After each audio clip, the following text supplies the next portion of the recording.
खासदार श्रीकांत शिंदेंनी राज ठाकरेंची भेट घेतली। शिवतीर्थ निवासस्थानी दोन्ही नेत्यांची भेट झाली। श्रीकांत शिंदे सपत्नीक राज ठाकरेंच्या भेटीला आले होते। दिवाळी शुभेच्छा देण्यासाठी ही भेट असल्याचं बोलल्या जात आहे। आमच्या सर्वांची मनं जुळलेली आहेत, फक्त वरतून तारा जुळल्या की सर्व जुळून येईल असं म्हणत मनसे आमदार राजू पाटील यांनी मनसे, भाजप आणि बाळासाहेबांची शिवसेना यांच्या महायुतीचे संकेत दिले। राजू पाटील यांनी महायुतीचे संकेत दिले असले तरी देखील एकनाथ शिंदे आणि राज ठाकरे जोपर्यंत बोलत नाहीत तोपर्यंत मी बोलणार नाही असं कॅबिनेट मंत्री दीपक केसरकर यांनी स्पष्ट केलं। एका मुस्लिम व्यक्तीने फटाक्यांमुळे होणाऱ्या ध्वनी प्रदूषणाची तक्रार मुंबई पोलिसांकडे केली। यावर मनसे सरचिटणीस मनोज चव्हाण यांनी त्या मुस्लिम व्यक्तीला खडे बोल सुनावलेत। विचार करा, मग आम्हाला भोंग्यांचा रोज किती त्रास होत असेल, थोडं सहन करा, कारण दिवाळी आहे असं ट्विट त्यांनी केलंय। मनसे आमदार राजू पाटलांच्या युतीच्या संकेतावरती माजी महापौर किशोरी पेडणेकरांनी टीका केली आहे। मन तुमच्या पक्षांची जुळली असतील, नागरिकांची नाळ मात्र आमची जुळलेली आहे आणि पक्की आहे असं किशोरी पेडणेकर म्हणाल्यात। मनसे आमदार राजू पाटील यांनी महायुतीबाबत दिलेल्या संकेतांवरती केंद्रीय मंत्री कपिल पाटलांनी प्रतिक्रिया दिली। मनसेसोबत आल्यास निश्चितच ताकद वाढेल, मात्र महायुती करण्याचा अधिकार हा पक्षश्रेष्ठींना आहे असं वक्तव्य कपिल पाटलांनी केलं। गडचिरोली इथल्या जवानांसोबत मुख्यमंत्री दिवाळी साजरी करणार आहेत। यावेळी नागपुरात मुख्यमंत्री शिंदे दाखल झाले होते। समृद्धी मार्गाचा नागपूर ते शिर्डी हा पहिला टप्पा नोव्हेंबरमध्येच सुरू करणार असल्याचं त्यांनी स्पष्ट केलं। मुख्यमंत्री एकनाथ शिंदेंनी नाना पटोलेंवरती टीका केली आहे। दिवाळीनंतर राज्यपालांची भेट घेऊन सरकार बरखास्त करण्याची नाना पटोलेंनी मागणी केली। हास्यास्पद आहे हे असं म्हणत एकनाथ शिंदेंनी पटोलेंवरती टीका केली। अतिवृष्टीमुळे नुकसान झालेल्या शेतकऱ्यांना सरकार वाऱ्यावरती सोडणार नाही असंही त्यांनी स्पष्ट केलं। 2 तासानंतर व्हॉट्सअपची सेवा पूर्ववत झाली। तांत्रिक बिघाडामुळे जगभरातील सेवा 2 तास ठप्प होत्या।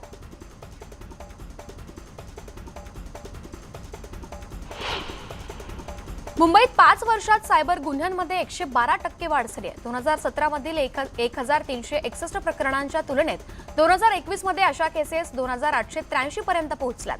तर गेल्या वर्षी फक्त 1154 सायबर गुन्ह्यांच्या प्रकरणात FIR दाखल करण्यात आला। लोन ॲप्स, मॅट्रिमोनियल साइट्स, नोकरीचे स्कॅम्स अशा विविध फसवणुकीच्या घटनांचा यात समावेश आहे। पुण्यातील नरे भागात फटाका फुटल्यामुळे एका लहान मुलाचा चेहरा भाजल्याची घटना घडली आहे। शिवांश दळवी असं या मुलाचं नाव आहे, तर सध्या मुलाची प्रकृती स्थिर आहे। औरंगाबादमधील काही तरुणांचा स्टंटबाजी करत फटाके फोडतानाचा व्हिडिओ समोर आला असून हे तरुण एकमेकांच्या अंगावरती फटाके फोडताना दिसतात। मात्र पोलीस तिथे पोहोचेपर्यंत त्या तरुणांनी तिथून पळ काढला। अमरावतीत मालगाडीचे 19 डबे रुळावरून घसरल्यानं रेल्वेमार्ग बंद होऊन वाहतूक विस्कळीत झाली होती। तब्बल 34 तासांनंतर रेल्वे सेवा पूर्ववत झाली असून एक्सप्रेस गाड्या आणि मालगाड्या पुन्हा धावू लागल्यात। वाशिमच्या काटेपूर्णा नदीवरील इंग्रजकालीन पूल अतिशय जीर्ण झाला असून या धोकादायक पुलामुळे मोठ्या अपघाताची शक्यता निर्माण झाली आहे। राष्ट्रीय महामार्ग प्राधिकरणानं पुलाची निर्मिती करावी अशी मागणी वाहन चालकांकडून केली जाते। कार्तिकी वारीच्या पार्श्वभूमीवर सोलापूर ग्रामीण पोलीस अधीक्षकांनी श्री विठ्ठल रुक्मिणी मंदिराला भेट देऊन पाहणी केली आहे। यावेळी मंदिरातील दर्शन व्यवस्था आणि सुरक्षेचा त्यांनी आढावा घेतला। घाट प्रदक्षिणा मार्गाची सुद्धा पाहणी केली।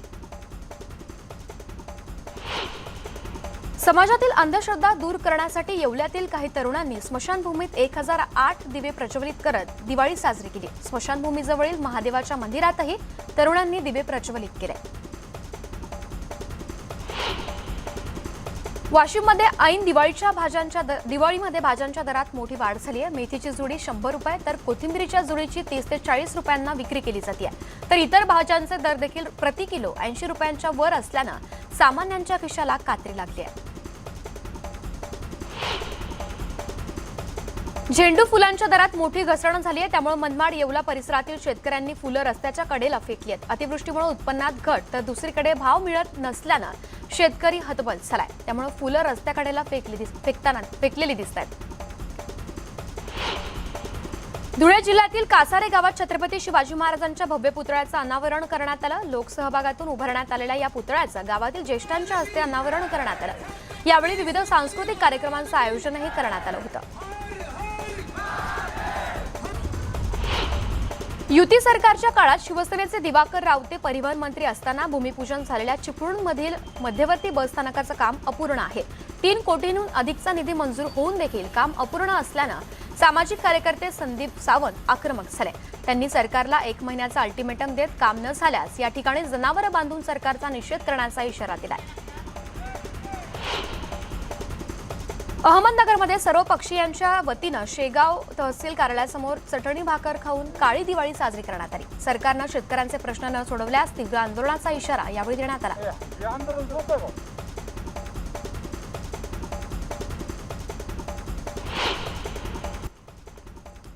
अहमदनगर जिल्ह्यात परतीच्या पावसामुळे कपाशीचं मोठं नुकसान झालं. त्यामुळे आंतरराष्ट्रीय व्यापारात मोठा फटका बसला. यामुळे शेतकऱ्यांनी कापूस काढून इतर रब्बीचे पीक घेण्यावरती भर दिलाय. आज वर्षातील शेवटचं सूर्यग्रहण होणार आहे. ग्रहण काळात साई मंदिरातही साई भक्तांसाठी दर्शन बंद राहणार असून साई समाधी समोर मंत्रघोष केला जाणार आहे. आज लागणाऱ्या सूर्यग्रहणामुळे मनमाडचे राम मंदिर, नांदगावच्या श्री क्षेत्र नस्तनपुराचे शनी मंदिर सोबतच नाशिक जिल्ह्याच्या ग्रामीण भागातील सर्व छोटमोठे मंदिर बंद राहणार आहेत. भुसावळमधील राष्ट्रीय महामार्ग दुचाकी ट्रकला धडकल्यानं 2 जिवलग मित्रांचा मृत्यू झालाय. दिवाळीच्या रात्री हा अपघात घडल्यानं शहरात शोककळा पसरली.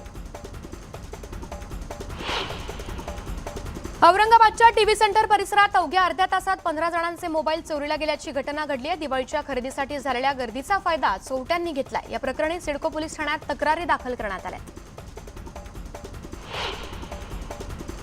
हिंगोलीच्या जवळा बाजार येथील एका घराला आणि देशी दारूच्या दुकानाला भीषण आग लागली. अग्निशमन दलानं ही आग नियंत्रणात आणली. घरातील साहित्य आणि दुकानाचं मात्र मोठं नुकसान झालंय. मुंबईतील गोरेगाव इथल्या आरे कॉलनी परिसरात बिबट्याच्या हल्ल्यात 1.5 वर्षांच्या मुलीचा मृत्यू झाला. ही घटना दिवाळीच्या दिवशी घडल्यानं परिसरात शोककळा पसरली. आरे पोलिसांनी एडीआर अंतर्गत गुन्हा दाखल करून पुढील तपास सुरू केलाय. आज सूर्यग्रहण काळात म्हणजे संध्याकाळी 4:49 ते 6:08 या वेळेत पाथर्डी तालुक्यातील मोहोटा देवी मंदिर दर्शनासाठी बंद राहणार आहे. देवस्थानच्या वतीनं याबाबतची माहिती देण्यात आली. पुण्याच्या गणेशपेठ अल्पना थिएटर जवळील नाल्यातून अग्निशमन दलाच्या जवानांनी एक मृतदेह बाहेर काढला. मृतदेहाची ओळख अद्याप पटली नसून पोलीस पुढील तपास करतात. पालघरमधील कासा पोलीस ठाण्यात धामण जातीचा साप आढळल्यानं तारांबळ उडाली. सर्पमित्रांकडून या सापाला पकडून जंगलात सोडण्यात आला. शिवसेना नेते आदित्य ठाकरे यांनी दिवाळीनिमित्त मातोश्री निवासस्थानाबाहेर राजगडाची प्रतिकृती साकारली आहे. आदित्य ठाकरेंनी लहान मुलांसोबत किल्ला साकारण्याचा आनंद लुटलाय. शालेय शिक्षण मंत्री दीपक केसरकर यांनी सावंतवाडीत लक्ष्मीपूजनाच्या शुभ मुहूर्तावरती आपल्या घरी आणि उभा बाजार इथल्या पेढीत पूजा करत लक्ष्मीपूजन केलं. यानंतर त्यांनी सावंतवाडीच्या संपूर्ण बाजारपेठेत सर्व व्यापाऱ्यांच्या दुकानात जात भेट देत त्यांना दिवाळीच्या आणि लक्ष्मीपूजनाच्या शुभेच्छा दिल्या. सिंधुदुर्गातील मालवणमध्ये रविवारी मध्यरात्री नरकासूर स्पर्धेचा थरार पाहायला मिळाला. अगदी 1 फूट पासून 15 फुटांपर्यंतचे नरकासूर या स्पर्धेत साकारण्यात आले होते. प्लास्टिक थर्माकॉलचा वापर टाळत इको फ्रेंडली नरकासूर तयार केले गेले. सिंधुदुर्गातील मालवणमध्ये हे नरकासूर पाहायला मिळाले.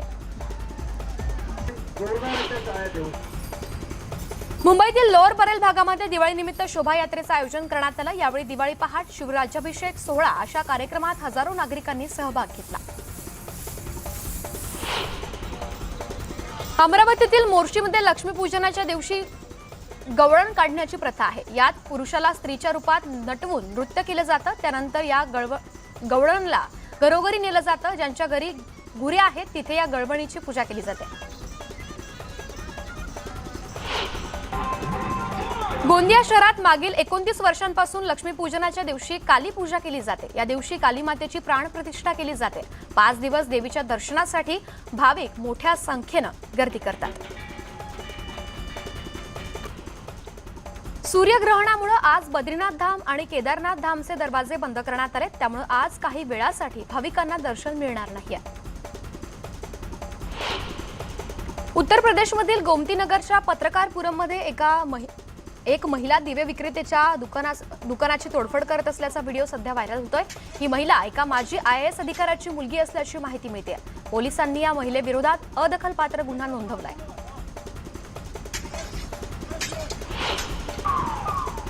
अरुणाचल प्रदेशच्या इटानगरमधील नहार लागून परिसरात भीषण आग लागली आहे। या आगीत 700हून अधिक दुकानं जळून खाक झाली आहेत। सुदैवाने यात कोणतीही जीवितहानी झाली नाहीये।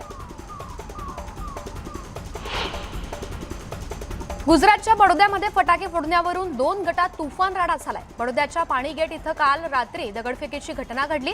पोलिसांनी तातडीनं घटनास्थळ गाठत कारवाई केली आहे। यावेळी काही ठिकाणी जाळपोळ झाल्याची माहिती मिळते।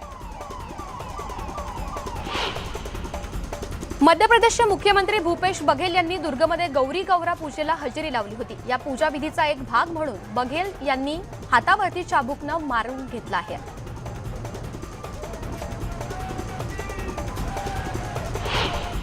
शीतरंग चक्रीवादळामुळे आतापर्यंत 5 जणांचा मृत्यू झाल्याची माहिती आपत्ती मंत्रालयाच्या नियंत्रण कक्षाने दिली आहे। बंगालच्या उपसागरात तयार झालेल्या शीतरंग चक्रीवादळाचा प्रभाव आता दिसून येतोय। यामुळे ईशान्य भारतात जोरदार पावसाची शक्यता वर्तवण्यात आली आहे। म्यानमारच्या काचीन राज्यात झालेल्या हवाई हल्ल्यात 60 जण ठार झाल्याची माहिती मिळते। म्यानमारचे लष्करी शासक वांशिक काचीन गटाशी सशस्त्र संघर्षात अडकले असून हजारो लोकांनी काचीनमधून पलायन केलंय। जगभरात दिवाळीचा उत्साह पाहायला मिळतोय। अमेरिकेच्या व्हाईट हाऊसमध्ये सुद्धा मोठ्या जल्लोषात दिवाळी साजरी करण्यात आली आहे। यावेळी राष्ट्राध्यक्ष जो बायडन आणि उपराष्ट्राध्यक्ष कमला हॅरिस यांनीही या कार्यक्रमात आवर्जून सहभाग घेतला। बायडन यांनी सर्वांना दिवाळीच्या शुभेच्छा दिल्यात।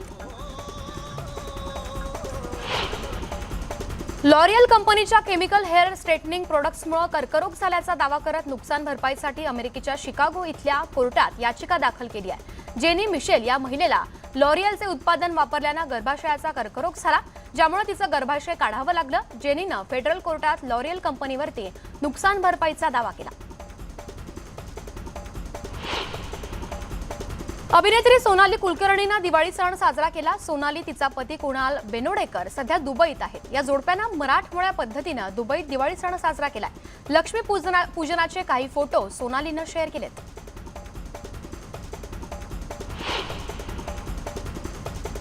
या बातम्यांसह बुलेटिनमध्ये वेळ झाली इथेच थांबण्याची। ताज्या बातम्या आणि घडामोडींसाठी पाहत रहा न्यूज 18 लोकमत।